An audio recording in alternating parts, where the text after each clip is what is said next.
Yes friends, तो मैं ये डिस्कस कर रहा था कि भाई जो हमारे वो थे श्रीवास्तव जी, तो उन्होंने बताया कि उसके बाद जो उनके फादर थे, जब वो वहाँ से लौट के आए खेत पर से, उसको जब आदिवासी ने ये कहा, उस ट्राइबल पर्सन ने ये कहा कि मैं आपकी बेटी को ठीक कर दूंगा।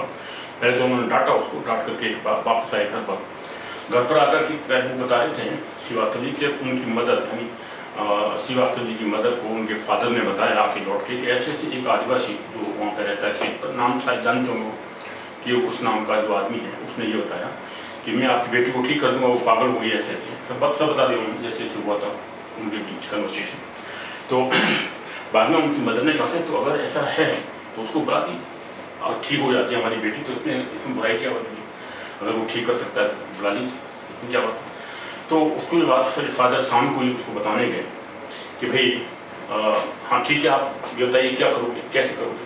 तो उसने बताया कि मैं अपनी अब जा रहा हूँ, मैं दवाई लेके आता हूँ, हर्बल कोई मेडिसिन है वो लाऊंगा एक पेड़ से तोड़ के, तो मैं आपके कल घर पे आऊँगा और घर पे जब आ जाऊँगा तो उसको मैं पीस करके पानी में मिलाऊँगा, सॉरी उसमें मिला लूँगा, तनी घी में मिलाना है, किसमें मिलाना है, मिला के वो रख लूँगा। और उसके बाद में फिर आपको अपनी बेटी को नीचे बैठा के सिर के ऊपर से पानी डालना है, और तुम्हारे पास में बता रहे थे कुआं था, उस कुएं में से पानी खींच करके सब लोगों ने मिल करके, और बाद में बेटी को बैठाया जैसे उसने कहा था, नीचे बैठा दिया, बेटी को पकड़ के, उसमें तो पकड़ लिया था क्योंकि पागल थी इसलिए कुछ डिस्टर्बेंस नहीं करे, पकड़ के दोनों हाथों को उन लोगों ने हेल्प किया। और उसने जो आदिवासी पर्सन था उसने उस हर्बल चीज़ को पीस करके उस बच्ची के ऊपर ऐसे डालता रहा, और ऊपर से पानी साथ में मिलाते हुए पानी लोग डालते रहे लोटे से भर के, डालते डालते और उस मेडिसिन को मिला के पानी में तब वो डाल देते उससे। तो मिला के जब वो घोल के डाला तो लोग बड़े एक कलश के बराबर एक पानी पूरा डाल दिया धीरे करके। तो बच्ची को धीरे धीरे ऐसी आंखें बंद होने लगी उसकी। तो उसने ये बताया आदिवासी ने कि आपकी बेटी कुछ टाइम के लिए, एक दिन 2 दिन के लिए सो जाएगी, नींद आएगी इसको गहरी, अब और गहरी नींद आने के बाद में फिर आप देखिएगा इसका बिहेवियर कैसा होता है और एकदम सही हो जाएगी, ऐसा उसने कहा। और बोले कि आप आश्चर्य करोगे कि ऐसा ही हुआ। 2 दिन तक बच्ची सोती रही, किसी ने डिस्टर्ब नहीं किया, आराम से, कोई अब प्रॉब्लम, उसको ऐसा लग रहा था कि जैसे एकदम नींद गहरी आ रही, कई दिनों से सोई नहीं थी, ऐसा लग रहा है। कोई आदमी जैसे बहुत दिनों के ट्रैवलिंग के बाद आता है, थक जाता है, कई दिनों तक एकदम बेहोश पड़ा रहता है, जैसे कि ना घोड़े बेच कर उसकी सोना, ऐसी कुछ नींद आई बच्ची को। बोले हमारी सिस्टर जो थी, जिसके ऊपर हमने इतना पैसा बर्बाद किया, दिल्ली लेके आए, प्रयागराज ले गए, वहाँ ले गए, लखनऊ, कानपुर वगैरह सभी जितने भी जगह होते थे हॉस्पिटल, सब जगह दिखा दिया था, बट नोबडी कुड क्योर हर, है ना। और उसने एक आदिवासी की उस दवा ने हमारे देश में जो मेडिसिन से, हर्बल मेडिसिन जो भी हैं, लोकल लोग जानते हैं उनके बारे में। और नेचुरली कई लोग उस समय सभी आयुर्वेदाचार्य के पास तो लोग जाते नहीं थे, लोकल लोगों के पास में जो बुजुर्ग होते थे वो लोग इन चीज़ों का ट्रीटमेंट करते थे और आपस में ही सब डिस्ट्रीब्यूट कर लेते थे और मेडिसिन को आपस में शेयर करते थे। तो उन्होंने उसको ठीक कर दिया बच्ची को। तो उनका ये कहना था श्रीवास्तव जी का, जो मेरे साथ में रहते थे रूम रेंट पर। तो और उसके बाद में वो शायद मुझे लगता है कि रिटायर हुए थे, क्या था आई डोंट नो। फिर वो बाद में बनारस चले जाते। जब मैं वहाँ गया था 88 में, 98 में मैं क्यों गया था बताऊँगा कि, तो उसके बाद में बता रहे थे कि ऐसे ही अगर हम सबसे पहले जो आपकी अपनी अवेलेबल चीज़ें हैं, पूरे संसार के लोग यहाँ स्टडी करने आते हैं, यहाँ सोचते हैं आयुर्वेद क्या है भाई, हर्बल चीज़ें क्या होती हैं, हर्बल मेडिसिन और ये हो, है ना, उन चीज़ों के बारे में यहाँ डिस्कस करने आते हैं, यहाँ सब लोग रिसर्च करने आते हैं। और आप अपनी चीज़ों को भूल करके सबसे पहले क्या कर रहे हैं, बाहर के फॉरेनर्स को बुला रहे हैं जो कि उनके ऊपर पैसा वेस्ट किया। जैसे नेहरू जी का एग्जाम दे रहे थे कि उस ब्रिज को बनाने के लिए नेहरू ने कितना पैसा वेस्ट किया था कि जर्मनी से डॉक्टर्स को, इंजीनियर्स को बुलाया और वो इंजीनियर्स कोई सॉल्यूशन नहीं निकाल पाए। बोले we can construct the bridge over this river, ऐसे कह कर उसको वापस चले जाते हैं। इसके बाद में फिर उन बुजुर्ग लोगों को जो ड्राइवर्स होते थे गोत्राखोर पड़ोस के गाँव में, उन सबको बुलाया। लोगों ने सजेस्ट किया, पंचायत वाले बोले पंचायत बुलाइए सर, जो हमारे वो हैं गोताखोर हैं कुछ और बता रहे हैं, वो आपको सलाह देंगे। बाद में उनकी पंचायत होती है और उन गोताखोरों ने ये सजेस्ट किया कि आप इस पर एक ऐसा पुल बनाइए जैसे कि रेलवे फाटक होता है, एक दूसरे में कब्जों में फंस जाता है, उस पर होकर के मोटा बना दिए, चौड़ा, जिससे गाड़ी जा सकती है, बाइक जा सकती है, लोग पैदल जा सकते हैं, कार को छोड़िए, कार की जरूरत नहीं है क्रॉस करने की, लेकिन बाइक जा सकती हैं और हम जा सकते हैं। इस तरह से उन्होंने सजेस्ट किया। तो उनका सिर्फ ये कहना था कि बजाय पैसा पहले वेस्ट करने के, पहले अपने जो सोर्सेज हैं उनके ऊपर पूछिए, उसको पहले अप्लाई करिए। अगर उनसे सॉल्यूशन निकलता है अच्छी बात है, better than okay anything else. तो उसके बाद फिर बुला सकते हैं आप। अगर सॉल्यूशन नहीं निकलता है then you can apply your mind other things. तब आप बाहर फॉरेन सोर्सेज के बारे में, फॉरेन ट्रैवलिंग के बारे में सोचिए, ये बात डिस्कस करेंगे, ठीक है। इस तरह से उनका ये कहना था। वो he was not criticising Pandit Nehru, but he was criticising, he was saying that he was thinking less but working more, thinking about modernization of India, but without any thinking the basic things he was not having, those things which he was consulting with other consultants और जो भी administrative लोग होते थे उनसे पहले discuss करने में अपने सजेशन दे देते कि भाई आप बताइए, इसको बुलाते हैं, अब यही करवाते हैं, जल्दी करवाइए, ये करवाइए, वैसे करवाइए, लेकिन विदाउट सॉल्यूशन निकालने के पहले आप वेस्टेज मत करिए, ये उनका कहना।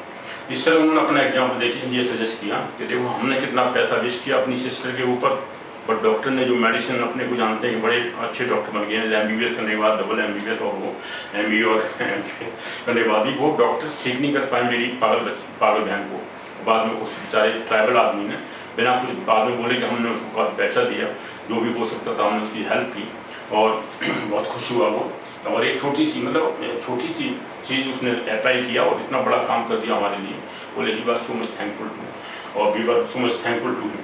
तो इसके बाद वो आते हैं, अब आते हैं बात कि भाई ये जो बात मैं क्यों बता रहा हूँ, क्योंकि इसकी हेल्प से हम ये देखते हैं। देखिए हमारा जो 9th हाउस होता है, जैसे मैं बता रहा था, ये जो 9th हाउस होता है, 9th हाउस में 4D हम याद रखते हैं। 4D, डी से स्टार्ट, डेस्टिनी, धर्म, डिवोशन एंड डिवाइन पावर। ये 4 चीज़ें, डिवाइन पावर भी 9th हाउस से आती है। और आपका 9th हाउस बहुत अच्छा है तो आपको अच्छी डिवाइन पावर मिल जाएगी। You can think more than any other person. अगर आपका 9th हाउस बहुत अच्छा है, स्ट्रॉन्ग है ना, उसके अंदर पावर है, शक्ति है, और तो बेनिफिट प्लैनेट्स यानी शुभ प्लैनेट, शुभ ग्रह देख रहे हैं और शुभ ग्रहों की दृष्टि उस हाउस पर है, 9th हाउस पर, और वो 9th हाउस का जो स्वामी है बहुत प्रबल है, तो उसमें आपके पास डिवोशन पावर और डिवाइन डिवोशन में काफ़ी तल्लीनता से आप काम करेंगे, जो भी काम करेंगे उसमें सक्सेस आपको मिलेगी, है ना, और बड़े अच्छे से बिना किसी फेलियर्स कम होंगे डिवोशन की वजह से। इसलिए डिवोशन बहुत ज़्यादा होगी। डिवाइन पावर आपके पास आ सकती है, डिवाइन पावर जो कि कई लोगों के पास नहीं होती है, रेयर होती है, आपके पास में डिवाइन पावर से सोच सकते हैं आप। थिंकिंग पावर बहुत अच्छी होती है आपकी। सेकंड डी होगी। थर्ड पोजिशन धर्म जो आप फॉलो करते हैं, जो भी आपका धर्म है अपना, जो भी आप जन्मजात धर्म में पैदा हुए हैं वो धर्म आप जरूर फॉलो करेंगे। उसमें 9th हाउस अगर स्ट्रॉन्ग है तो you have to follow that. अच्छा देन एंड यस डेस्टिनी जो आपकी है 9th हाउस की वजह से डेस्टिनी आपकी पावर है और डेस्टिनी में आपकी अच्छी होगी। ऐसे भी आपको अगर आपका भाग्य अच्छा होगा, डेस्टिनी आपकी अच्छी होगी, अच्छे घर में पैदा होंगे, अच्छी आपकी वो होगी लोकेलिटी, अच्छी आपको पावर मिलेगी बाद में। डेस्टिनी की वजह से आपकी स्ट्रॉन्ग डेस्टिनी मिलती है। तो 4 डिवाइन डी होगी। एक दो हम F भी रखते हैं। F मतलब फेम भी 9th हाउस से मिलती है। फेम माने प्रसिद्धि, कितनी अच्छी प्रसिद्धि मिलेगी आपको तो 9th हाउस डिसाइड करता है। 9th हाउस आपका स्ट्रॉन्ग है। जैसे इस केस में 9th हाउस मून, चंद्रमा और मंगल, मार्स दोनों ही फ्रेंडली हाउस में, मतलब 9th लग्न में बैठा हुआ 9th और चंद्रमा और मंगल के साथ दोनों फ्रेंडली हैं, कितना स्ट्रॉन्ग है। यहाँ पर अच्छी डिवाइन पावर वगैरह ये चारों जो मैं जी बता रहा हूँ, डेस्टिनी, धर्म, डिवाइन पावर और डिवोशन, ये 4 चीज़ें बहुत अच्छी डी होती हैं ऐसे लोगों के बीच में। लेकिन वहाँ जैसे मैं बताया नेहरू जी और इंदिरा जी के बारे में, जब नेहरू जी के बारे में डिस्कस करेंगे हम, नेहरू महात्मा गांधी जी के बारे में उनकी जब बोलेंगे आई मीन कंपैरिजन, तब मैं डिस्कस करूँगा कि क्या क्या उसमें। लेकिन सिर्फ ये 9th हाउस के बारे में डिस्कस करूँगा। 9th हाउस जो हमारे धर्म को रिप्रेजेंट करता है, मैं धर्म की बात कर रहा हूँ। धर्म, डेस्टिनी, डिवाइन पावर, डिवोशन, 4 तो ये डी हो गए, और फेम प्रसिद्धि, और 5वां और 6वां फादर को भी रिप्रेजेंट करते हैं। फादर भी 9th हाउस से रिप्रेजेंट कराते हैं। तो फादर, ये सब की पोजीशन बहुत अच्छी होती है अगर आपका 9th हाउस अच्छा है तो। 9th हाउस क्योंकि अब यहाँ पर तो 9th हाउस लग्न में जाके, क्योंकि नीच का प्लान मून था, लेकिन नीच भंग राज्य बन गया है 9th हाउस पर, और लग्न में बैठ के फ्रेंडली साइन के साथ में उसी हाउस में नीच का होता है चंद्रमा, लेकिन डिग्री से पहले क्रॉस कर चुका है, और मंगल उसका जो स्वामी है वो साथ में बैठा हो, दोनों फ्रेंडली हैं, बहुत अच्छी गहरे दोस्त हैं। यहाँ पर पटेल जी के साथ में वहाँ दोनों एनमी कल हैं हालांकि मंगल और वो, लेकिन मंगल उच्च की राशि में बैठा हुआ है और शनि अपनी राशि में बैठा हुआ है। 9th हाउस बहुत स्ट्रॉन्ग है। थोड़ी स्ट्रगल्स आई थी लेकिन उन्होंने उसमें भी अपने उसको नहीं छोड़ा।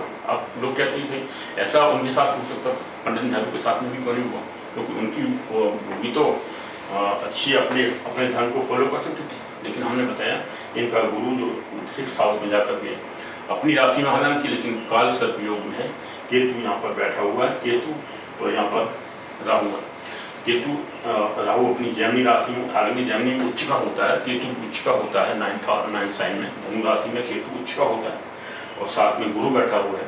लेकिन गुरु के हाउस को, क्योंकि जब मेहनत है ना, राहु और केतु इन दोनों की जो वो है, रिसर्च लोग करते हैं, लेकिन सबसे मेन पावर ये होती है कि राहु जब कभी किसी प्लैनेट के साथ बैठा होता है, अगर फ्रेंडली प्लैनेट है जैसे गुरु वीनस है, अच्छा होता है वीनस के साथ में, वीनस जैसे कहेगा वैसा फॉलो करेगा। तो गुरु को हम वीनस को क्या कहते हैं, शुक्र राक्षसों का धर्म गुरु थे, तो अपने गुरु की आज्ञा मानते हैं राहु हमेशा। राहु केतु दोनों ही वीनस के साथ अच्छे होते हैं, वीनस की बात मानते हैं, वीनस जैसा मतलब उसकी हाउस को रिप्रेजेंट करेगा, that they are to do. This is how ऋषियों ने कहानी बताई है और समझा है। समझाने के लिए ये गुरु और वो शिष्य का परंपरा बताई है कि राहु जो है वो शिष्य है, राक्षस होते हुए शिष्य था। राक्षसों के गुरु कौन थे, शुक्राचार्य जी। तो वीनस शुक्र साथ में बैठा हुआ राहु की। तो राहु ने जैसे उनका मिसेस गांधी का, इंदिरा गांधी का, उनका 6th हाउस में वीनस और राहु दोनों बैठे हुए, शुक्र और राहु। लेकिन गुरु की राशि है जुपिटर की राशि, जुपिटर की राशि दुश्मन की राशि है वो, उस घर को उन्होंने डिस्टर्ब किया। दोनों ने मिलकर के अच्छी तरह से, राहु और वीनस शुक्र ने उस घर को डिस्टर्ब किया, पूरी तरह से नुकसान पहुंचाया, यानी धर्म को नष्ट किया। अरे धर्म की काफ़ी बताते हैं कि इंदिरा जी ने काफ़ी संतों के ऊपर भी गोली चलवाई थी, या जाने क्या करवाया, काफ़ी उनके वो हैं हमें धर्म के बारे में मतलब कम करने के लिए। इवन मोरारजी देसाई को भी अपनी कैबिनेट से निकाल दिया, क्योंकि वो कहती है कि राइटिस्ट पर्सन हो। वो मैंने शायद डिस्कस किया हुआ है, आपको बताएंगे नेक्स्ट बता दूँगा क्या कहकर के उन्होंने उनको मोरारजी देसाई को निकाला था अपनी कैबिनेट में से, क्योंकि राइटिस्ट पर्सन हो, कंजर्वेटिव हो, है ना, टू हाइड बाउंड कहते हैं छुपे छुपे, you are to hound bound to follow the modernisation of the country. इतने हाउड बाउंड छुपे हो, यानी ऐसा धर्म फॉलो करते हो कि उसको फॉलो करोगे तो आप मॉडर्नाइज नहीं कर सकते इंडिया को। ऐसे कह के इंदिरा जी ने कैबिनेट से निकाल दिया, मोरारजी देसाई को अपनी कैबिनेट से निकाल दिया 1975 से पहले, क्योंकि इमरजेंसी डिक्लेयर करने से पहले 73-74 में काफ़ी अच्छी चली वो, 70 से 75 तक। 75 में फिर उन्होंने इमरजेंसी डिक्लेयर की 2 साल के लिए, 75-77 तक। बाद में वो खुद हार जाती हैं 80 तक 77 से 79 तक मोरारजी देसाई बाद में प्राइम मिनिस्टर बनते हैं 2 साल के लिए। उसके बाद में फिर 79 के बाद में फिर 80 में दोबारा फिर गांधी जी आ जाती है, मिसेस गांधी। उसके बाद में फिर उनको थोड़ा सा लगाव हुआ धर्म के प्रति, लेकिन फिर भी वो धर्म ऐसा नहीं था, तांत्रिक लोगों के साथ में रहना और रुद्राक्ष की माला पहनना, ये सब उन्होंने किया। But that devotion was just to show the publicity to the people. आप लोगों के बारे में देखिए क्या कहा था उस समय की, उसमें इतना लेफ्टिस्ट आइडियोलॉजी ऐसी फॉलो मतलब करते थे लोग। अब वो भी था और इनका अपनी हॉरोस्कोप में भी, क्योंकि लेफ्टिस्ट आइडियोलॉजी सरदार पटेल को तो परेशान नहीं कर पाई और दूसरे जितने भी धार्मिक लोग थे उनको तो परेशान नहीं कर पाए। मालवीय थे, मालवीय जिन्होंने वो विश्व हिंदू परिषद में वो बनवाया है ना, BHU बनवाया वहाँ पर बनारस में, तो वो तो उनको तो कोई परेशानी नहीं कर उन्होंने लेफ्टिस्ट आइडियोलॉजी ने। लेकिन लेफ्टिस्ट आइडियोलॉजी इन दोनों को फादर को और बेटी को क्यों पसंद किया, क्योंकि उनकी हॉरोस्कोप में 9th हाउस डिस्टर्ब है दोनों की में। फादर की में केतु के साथ बैठा हुआ है और बेटी की में गुरु की राशि में वीनस यानी शुक्र और राहु दोनों बैठे हुए हैं और गुरु उसकी राशि में बैठा हुआ है शुक्र की में। दोनों में एक्सचेंज राज्य पालन किया, लेकिन दोनों का वो परेशानी है।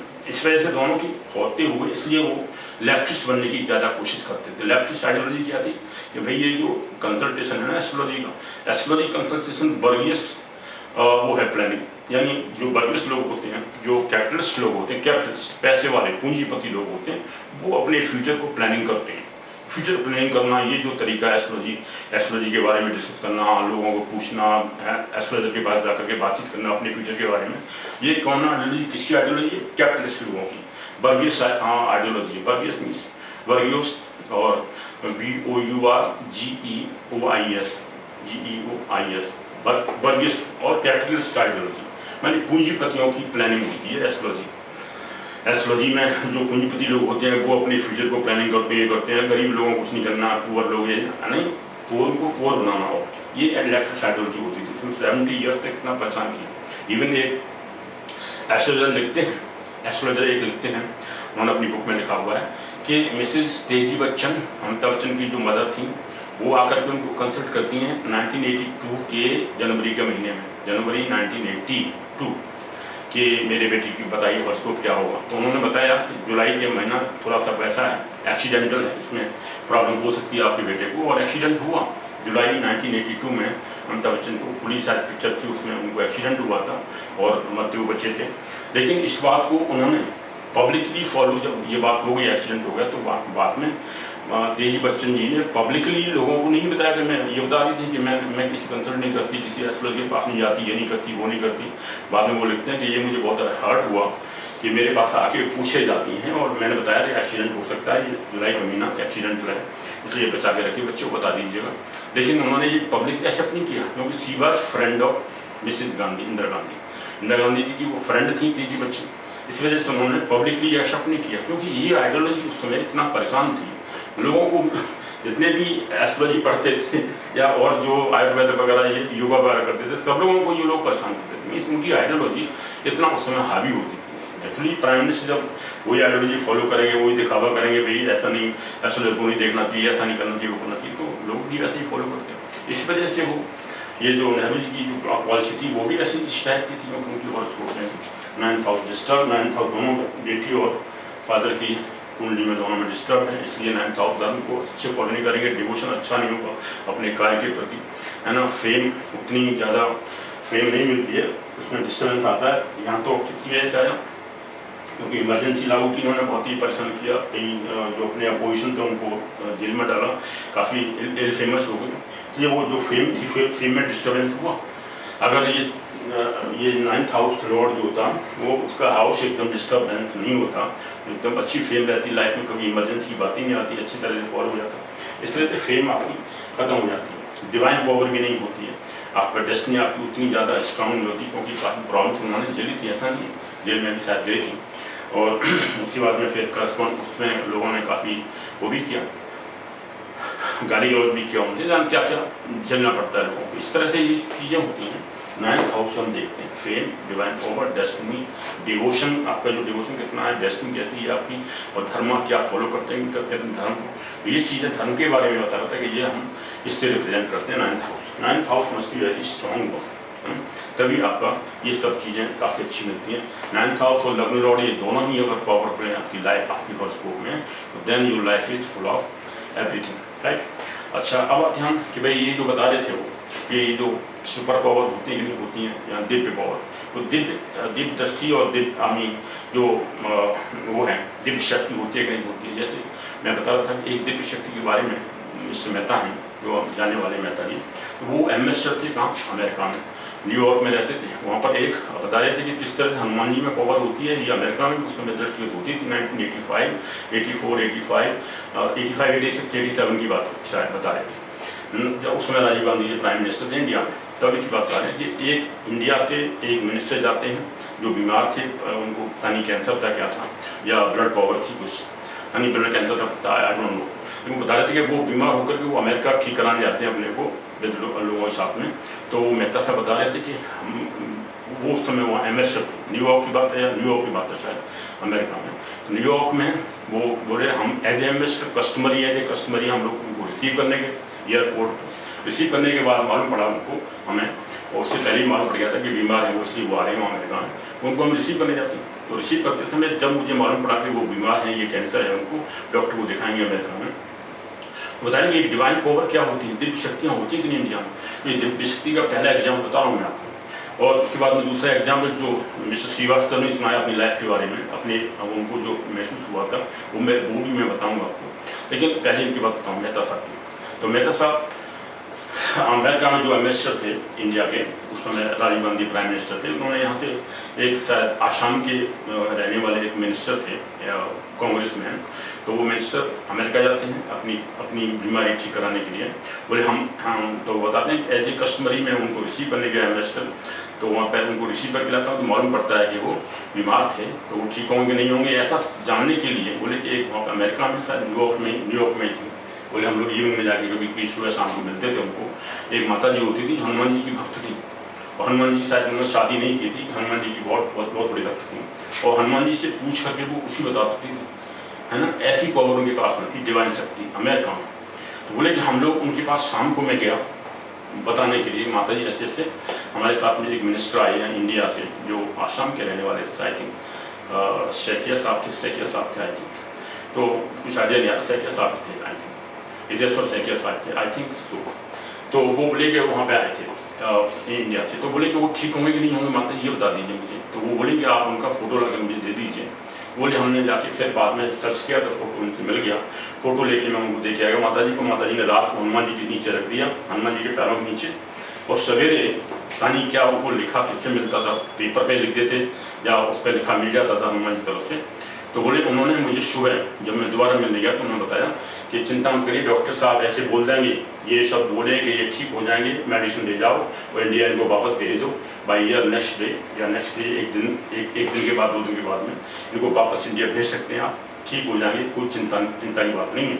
उन्होंने जो लिखा था, जो वर्डिंग लिखी थी माता जी ने जो बोला था, और वो भी आप बता रहे थे कि वो सेकेंड डे डॉक्टर ने सेम वर्डिंग्स बोली जिस टाइम को बताया था डॉक्टर साहब के बारे में। उन्होंने माता जी ने कि इस समय डॉक्टर बोलेंगे आपको कि आप इनको भेज दीजिए वापस इंडिया में और एकदम ठीक हो जाएंगे, कोई प्रॉब्लम की बात नहीं है, ये मेडिसिन डॉक्टर दे देगा, उस मेडिसिन को आप यूज़ करते रहिए and he will be okay. तो उसके बाद बोले कि ये मैं इसलिए बोले ये सब बात करता था क्योंकि मुझे आप जानते हैं कि एडमिनिस्ट्रेशन में जो लोग होते हैं वो अपने बॉस को प्लीज़ करना चाहते हैं। तो बोले कि हम प्राइम मिनिस्टर से थोड़ा सा रिलेशन करना चाहते थे उस समय राजीव गांधी जी से, ऐसा उनका कहना था मेहता साहब का। तो मेहता साहब ने ये बात सुनाई हमें फ्रंट में बैठ करके, एक क्लास कॉलेज में एक क्लास लेते थे और हम साथ में उस समय थे वहाँ पर क्लास ले रहे थे। तो उस समय बोले कि ऐसा उनकी लाइफ में हुआ। हनुमान जी की जो डिवाइन पावर है, दिव्य शक्ति है, वो अमेरिका में भी उस समय 86, 84 की बात, 86, 87 की बात हुई, जब उसमें राजीव गांधी प्राइम मिनिस्टर 85 के बाद हुए, क्योंकि 84 में मिसेस गांधी की डेथ होती है, 85 के बाद फिर वो प्राइम मिनिस्टर बनते हैं। तो 85, 86, 87 की 88 आई डोंट नो, तो 87 या 86 की बात होगी। उस समय वो वहाँ पर MS थे, बाद में रिटायर हो गए थे, दिल्ली में रहते हैं और क्लास लेते थे साथ में हमारे। ओके, तो ये जो दिव्य शक्तियाँ होती हैं इंडिया में, ये ऋषियों के पास, हनुमान जी के पास तो होती है पहले दिव्य शक्ति। अभी ऐसे ये जो दिव्य शक्ति के बारे में आजकल बहुत ज़्यादा डिस्कशन चल रहा है, तो ये जो दिव्य शक्ति हनुमान जी की जो है दिखा रहे हैं, है ना, उनके बारे में दूसरा एग्जाम्पल श्रीवास्तव जी ने भी दिया था, वो बताऊँगा मैं आपको। श्रीवास्तव जी ने भी अपनी लाइफ के बारे में बताया, जो ब्रिज बनाया था उस ब्रिज के ऊपर, उस ब्रिज के ऊपर ही वो जाकर के बाद में उन्होंने उस साइड में जाके नेपाल के बॉर्डर की साइड में जाके, नेपाल और इंडिया का क्योंकि बॉर्डर होता था उसमें पूरी जंगल होता था काफ़ी बड़ा, वहाँ जाकर के उनको एक साधु से जो भेंट हुई थी, उस भेंट में उनको क्या बातचीत हुई, कैसे हुआ, वो मैं आपको बताऊँगा। उससे पहले मैं डिस्कस करता हूँ। तो ये डिवाइन पावर होती हैं, दिव्य शक्तियाँ होती हैं, ऋषियों में भी होती हैं, साधुओं में भी होती हैं, और हनुमान जी के पास तो पहले से ही होती है। ये जो एग्जाम्पल है, लाइव एग्जाम्पल मेहता साहब ने बताया था, 100% ट्रू उनकी बात थी, क्योंकि 86, 87 की बात है, जब वो वहाँ पे अमेरिका में हनुमान जी का मंदिर, और वो माता जी जो थी साउथ इंडियन लेडी थी, साउथ इंडियन लेडी अमेरिका में रहती थी, और वो बोले हम उनको माता जी बोलते थे, और हनुमान जी की बड़ी भक्त थी, उनको हनुमान जी की एकदम डिवोशन में रहती थी, हमेशा उनके मंदिर में रहती थी, वो पूजा करती रहती थी, बहुत ज़्यादा शक्ति उनके पास में थी, हनुमान जी से बात कर लेती थी इस तरह से, जैसे भी बात कैसे होती थी उनको आवाज़ हो जाता था, हनुमान जी नीचे पेज पर जो लिखा हुआ जाता था उसको बता देती थी।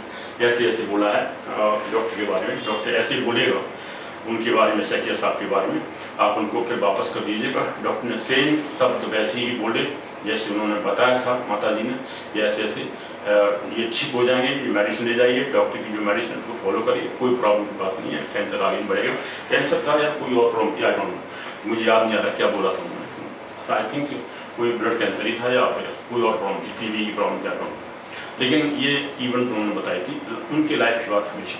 इसलिए डिवाइन पावर जो होती है वो इंडिया में आजकल काफ़ी चल रही है, धीरेन्द्र शास्त्री जो कर रहे हैं, ये is doing the same thing, Hanuman ji की पावर को आगे लोगों को बता रहे हैं, और उसकी हेल्प से पब्लिक को अच्छा सपोर्ट कर रहे हैं, गरीब लोगों के को अफलिफ्ट करके उनके बारे प्रॉब्लम्स को दूर कर रहे हैं, कोई चार्ज भी नहीं करते, इसलिए मैं तो समझता हूँ कि बहुत अच्छा ये डूइंग वंडरफुल थिंग और करना चाहिए, क्योंकि ऐसी चीज़ें। और अगर आपके पास डिवोशन पावर है तो उसका यूज क्या है? आप अपने सेल्फ के लिए करोगे, सेल्फ डिवोशन के लिए करोगे, या दूसरों को पब्लिक करोगे? ये दूसरों की हेल्प करना, उसी शक्ति का यूज करते हुए, हनुमान जी ने जो शक्ति दिया, किसी ने दी हुई, आपके पास डिवोशन पावर जैसे भी आई है, उसका यूज करके पब्लिक को, गरीब लोगों को आप अच्छा कर रहे हैं, हेल्प कर रहे हैं, then it's better than waste. और आई मीन अच्छा है, जितनी अच्छी चीज़ आप कर रहे हैं अच्छी करना चाहिए। इसलिए डिवोशन को, ये डिवाइन पावर भी इसी से आती है। जब कभी उनकी डिस्कस करेंगे हम लोग कभी, हालांकि टाइमिंग शायद अभी मालूम नहीं है हमें क्या टाइमिंग उनकी, और डेट वेट शायद मालूम है, लेकिन टाइमिंग्स एग्जैक्ट नहीं आ रही अभी। मैं टाइम जैसे मिलेंगी तो मैं बताऊँगा, उनको भी डिस्कस करूँगा डिवाइन पावर कैसे आती है किसी के पास में, क्या डिवाइन पावर उनकी 9th हाउस में अच्छा है, स्ट्रॉन्ग है, कैसे आती है डिवाइन पावर। तो ये डिवाइन पावर है, डेस्टिनी जो आपकी स्ट्रॉन्ग हो जाती है। Whatever you are doing, your destiny is so powerful that you are not going to be defeated. हर चीज़ में आपको सक्सेस मिलती रहती है। टाइमिंग भी आपकी ऐसी मिल जाती है, सीक्वेंस ऑफ टाइम जो होता है ना, प्लैनेट्स की जो दशा होती है, ग्रहों की जो दशा होती है, वो भी सीक्वेंस बज क्रम से आपको अच्छे प्लैनेट की दशा मिल जाती है, अच्छे ग्रहों की दशा मिलती है, तो लाइफ आपकी हमेशा स्ट्रॉन्ग रहती है, लाइफ लॉन्ग कभी कोई प्रॉब्लम नहीं आती। एंड में जाके आप जैसी नेचुरल डेथ होती है, प्यार से जैसे जाते हैं, सभी लोग ऐसे जाते हैं, और आपके जो भी फॉलोअर्स होते हैं, आपकी जनरेशन होती हैं, नेक्स्ट जनरेशन को आपको अच्छी तरह से डिवोशन के साथ विदा करती है। इस तरह से आई मीन ये जो लाइफ होती है उसको डिफाइन करना बहुत ही सिंपल है। हमारे ऋषियों ने जो डिफाइन किया हुआ है, वंडरफुल थिंग, साइंटिफिक। चलो जी, अब इसको बताइए, जो दर्शन जो लेफ्ट आइडियोलॉजी वाले लोग थे वो क्या कहते हैं, जितने भी लेफ्टिस्ट हैं वो क्या कहते हैं एस्ट्रोलॉजी को? ये बात मतलब दिस वाज बर्गियोस एक्सरसाइज, बर्गियोस थ्योरी ऑफ प्लानिंग, बर्गियोस means theory of planning. I was just having this kind of question. So I mean this devotion जो पावर है, I mean so 9th house को ज़्यादा डिस्कस करना मैं इसलिए लाइक करता हूँ क्योंकि इस समय लोगों के बारे में कुछ ऐसा डेवलपमेंट हो रहा है, लोग इन चीज़ों के बारे में ज़्यादा डिस्कशन करते हैं कि भाई वो उसको सनातन धर्म को बहुत क्रिटिसाइज करता है, क्यों करता है, क्या रीजन है उसका? तो ये रीजन ये होता है 9th हाउस का अगर आपका अच्छा सुपर स्ट्रॉन्ग है, अच्छा है, बिना मेलिफिक उसके एस्पेक्ट के, और ये जो 9th लॉर्ड है वो इसमें 8th हाउस में, 6th हाउस में या 12th हाउस में नहीं बैठा हुआ, और बैठा भी है तो अच्छे अपनी राशि में बैठा हुआ है, पावरफुल है, तो आप अपने उसको धर्म को छोड़ेंगे नहीं, क्रिटिसाइज नहीं करेंगे। लेकिन अगर नीच का हो जाता है वहाँ पर, या 8th का भी लॉर्ड है, जैसे 8th का लॉर्ड है, 8th का लॉर्ड है, 9th का लॉर्ड है, शनि होता है मोस्टली, 9th का भी लॉर्ड है, 8th का भी लॉर्ड है, तो शनि की कैसे मोस्टली इवन शनि नीच का हो जाता है तो प्रॉब्लम्स आती हैं, और अगर उच्च का हो जाता है तो भी हल्की सी प्रॉब्लम होती है, थोड़ी प्रॉब्लम्स आ सकती हैं। तो 9th हाउस की वजह से, जैसे उनका हमारा जैसा जी का 9th हाउस का जो लॉर्ड है, 9th का और 8th का लॉर्ड शनि है, यहाँ उच्च का हो जाता है तुला राशि में, लेकिन वहाँ रेट्रोग्रेडेड है, बकरी है, लेकिन 8th का लॉर्ड होने की वजह से और बकरी होने की वजह से उन्होंने जो बीच में कुछ यूज किया धर्म को सही हाईलाइट करने के लिए, यूरिन वगैरह कुछ पावर यूज करते थे, तो लोग उससे उसको क्रिटिसाइज करते हैं। लेकिन even after that criticism you are so much devoted towards his own dharma, तो इसलिए सनातन धर्म को फॉलो करने वाले लोग कैसे क्रिटिसाइज करते हैं, क्यों करते हैं, और क्या होना चाहिए, ये सब मैंने इसके बारे में डिस्कस किया हुआ है। और ये जो बाकी जो पॉइंट बचते हैं इनके बारे में डिस्कस करेंगे, उससे पहले जो 9th लॉर्ड है इसको इसलिए डिस्कशन करने के लिए डिवाइन, जैसे डिवाइन पावर है ना, डेस्टिनी, धर्म और डिवोशन, ये 4 जो डी हैं, 4 हम 4 डीज की तरह से यूज करते थे कि ये 4 जो डी होती हैं, ये अगर आपकी स्ट्रॉन्ग है, ये चारों चीज़ें, और अब बाद में फेम भी मिलती है, फादर भी आपकी अच्छी पोजीशन में, तो नेचुरली आपका 9th हाउस बहुत अच्छा स्ट्रॉन्ग होता है, लाइफ को डिसाइड करता है, डिफाइन करता है। इसलिए 9th हाउस को होना, 9th हाउस का स्ट्रॉन्ग होना बहुत ज़रूरी है। अगर ये ज़्यादा से ज़्यादा पुअरफुल होगा, आई मीन पुअर होगा, अच्छा नहीं होगा, मेलिफिक प्लैनेट्स को देखते हैं, या मेलिफिक हाउस में उसका लॉर्ड जाता है, नीच का हो जाता है, कई जैसे एक लीडर का 9th का लॉर्ड 12th हाउस नीच का हो जाता है, मोस्टली मैं देखा वो क्रिटिसिज्म करते रहते हैं, धर्म के बारे में मजाक करते हैं, बाद में फिर उसमें अच्छा डिवोशन दिखाने की कोशिश करते हैं क्योंकि पब्लिक ऐसे करती है तो लेकिन फनी लगता है वैसा, है ना। एक बार अगर आपने चीज़ को वैसा कर दिया, you are not considering that as right one, but बाद में फिर राइट कहते हैं क्योंकि पब्लिक पॉलिटिक्स में ऐसा चाहिए, तो फिर वो लोग समझते हैं कि